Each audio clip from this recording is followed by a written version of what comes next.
So what's up mga homies? So nandito na naman tayo sa Notorious Motorsports. So ngayon, may kakaiba na naman tayong project. So ang project natin ngayon is Miata. So by the way, ma'am, ano pong pangalan po nila? Esther Franco po.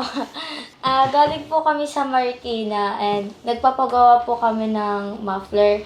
Yung pinapagawa po namin sa sasakyan is yung Miata. Miata. Mazda. Anong yung model po ng Miata niya?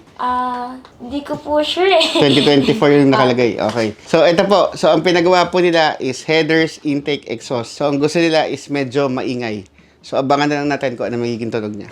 So what's up mga homies? So may bago tayong project ngayon 2024 na Mazda Miata. So ito yung ginawa natin. So gusto ng customer natin medyo maingay. So ang ginawa natin, maingay na exhaust. So ano ba yung ginawa natin? Nilagyan natin siya ng dual muffler HKS na custom made. Tapos naka-Y pipe siya. So kung papansin nyo, symmetrical siya. So ang gusto natin dito is maingay. Tapos naka 2.5 piping siya. May resonator pa rin siya. 304 stainless. Tapos flexible pipe syempre. Tapos nilagyan natin siya ng 4-1 headers. Or nagtanggal na tayo ng catalytic converter. So dito sa setup ito, medyo maingay ang gusto natin. Tapos naglagay din tayo ng air intake. So ngayon, tingnan natin kung ano magiging tunog niya.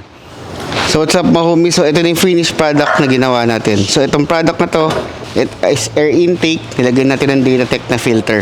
Tapos ito yung headers na kinabit natin.